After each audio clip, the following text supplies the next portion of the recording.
We're doing a virtual Dunkin Music Lounge right now with our good friend John Morgan. Now, did you superimpose his head on something? Yes, you did. No. Okay. This is when we first met. Yeah. Me and John, I took him out to a baseball game. He was 11 then. Look at that mustache. That's crazy. That's a great mustache.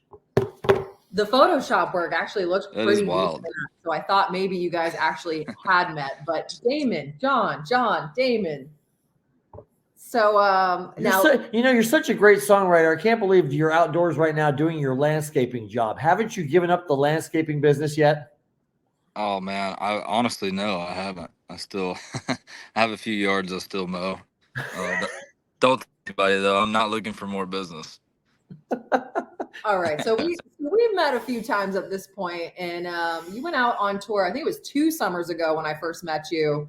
You were opening for Jason Aldean. Of course, what people might not realize is that you co-wrote Trouble with a Heartbreak and If I Didn't Love You, which of course Jason took all the way to #1.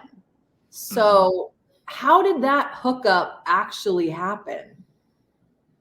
I mean, it's kind of a crazy story. I mean, I moved to town. I think it was 2019 is when I officially moved, and I just kind of was doing whatever. I didn't have a ton going on. I was in, communication with another publishing company in town, and was in pursuit of just a standard pub deal.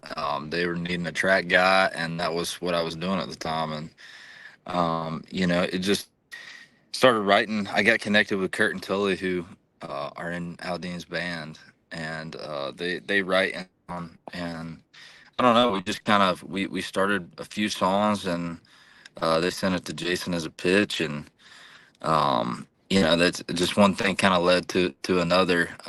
He ended up calling me up one day when I was cutting my grass and was like, dude, he was like, hey, I really dig what you're doing. He's like, I got your number from Tully, and he's like, I figured I'd just give you a call. I was like, cool, yeah, no worries. Didn't need a heads up for that, but no, it was great. That's kind of how all that transpired, and I've been fortunate enough to be able to have written for him for the last couple of years, and really focus on that for my songwriting side of things. So it's been fun. Now, see, you act like you were pretty calm when Jason called you, but was that really the case? No. I was. Well, at first, I was calm at first because I was like, I'm definitely getting prank called. Like, there's no way. You know what I mean? Like, it was funny because I was like, really good at. We lost him. Right in the middle of the story. When we last left, enhance. Mr. Morgan was talking about getting the call. There we go. There he is. Part 2 of our interview. Can you hear us? Can you hear us? Yeah, did I lose you? Yeah. Sorry about that. No worries. So listen, here's my question. As a songwriter, and obviously you're a performer, how different is it when you hear somebody performing your song as opposed to when you're up there doing it yourself? There's got to be an extra level of satisfaction going, I wrote this, I'm doing it,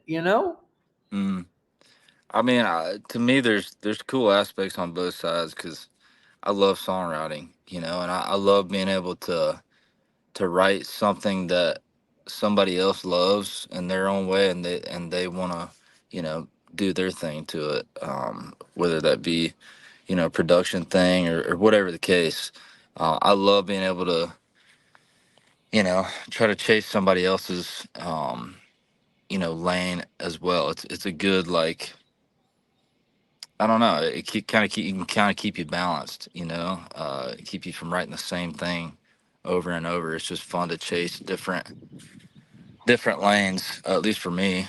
So I enjoy the songwriting aspect of it. But I mean, you're probably right. There's nothing like having one under your own belt, and that's I'm super proud of Friends just because of a lot of the writers that are on it. We're all super tight, and we still hang out, and we write all the time together. So I don't know. I love both sides of it, but I'm a I'm a little partial, I guess. Well, so you mentioned Friends. Friends Like That was a song that you had already kind of put out on your own, but then Jason was like, hold up, why don't we cut this one together and release it as your debut single to country radio? So congratulations. I saw yesterday it was most added. What? Yeah, I know. I don't know what to say. I mean, I'm very, very thankful. I know that it's crazy. It was Did you good did start, you ever that's for think sure. to say, listen, I appreciate the offer, but I'm kind of a solo act? Awesome. Hell no, man. I'm trying to turn this thing into a duo. I don't blame you, brother. Speaking of duos, can I just say, man, you've got two beautiful kids there. The Oh blessings man, just keep coming for you, man. They are so darling. I have a daughter and a son myself, and first of all, girls are just amazing. But now you got a boy. It's got to be tough to be away from them, man. it is, dude. It gets harder and harder every time we turn around and go out on the road, especially in the summer. But I mean, I don't know, man. That's why when I'm here, I'm home. I don't do much these days. I'm here and get to spend a lot of time with them. When I'm in writing mode, and I've been in that for at least 5 or 6 months now. It's been awesome. So ready to hit the road. Here's something I'm curious about. When you first get your first like big check and you're like, dang, I'm doing this. Like I'm making it. What do you go out to buy to treat yourself? I went out and bought freedom from a car payment. Wow. No, I honestly, I've never really had, I always tried to keep up with my finances, even though I didn't have a ton. I've always been a tightwad, so I I've don't seen know. you gamble. You see me gamble with Oh, other people's money. Yes, smart man. Yeah, yeah, I gamble all night if somebody else fronts me, but Right.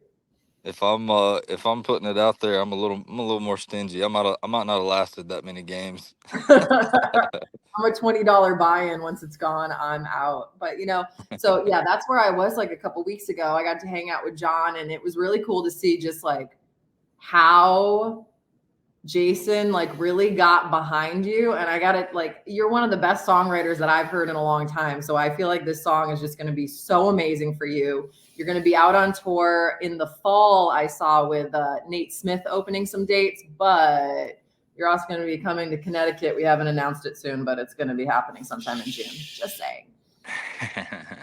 Let's go. I'm So excited. listen. You were. I know she went and saw you. Did you puke on the boat too? Did you puke on the boat? She did.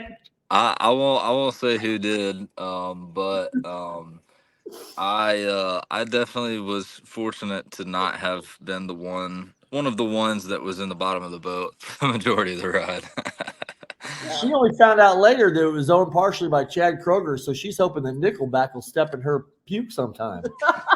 That's her claim to fame, brother. You're a songwriter and a prolific country artist. She just wants Nickelback to stand in her yak. Yeah. Hey, Story going in the book. John Morgan and I puked on Nickelback's boat. hey, it could happen, Who knows? Well, John, thanks for hanging out. I'm excited that you're going to be coming to town soon and excited that Connecticut's going to get to see you and just see how awesome you are. And this song, I'm telling you, you're going to have one heck of a 2024. Man, thank you so much. Thanks for the support too. It means a lot to me. I appreciate that. Of It's course. good to have friends like that. It Oh, see what you did there? It is. You should be a writer. No, I'll just talk about the people that have the actual talent. If you're at home right now, go give Willie and Corsi a big hug, man, because their daddy, they're gonna be very proud of you, son. Thank you, man. I appreciate that. I will do that for sure. All right, man. We'll Thanks, see you soon. John. All right, see you guys. Thanks again.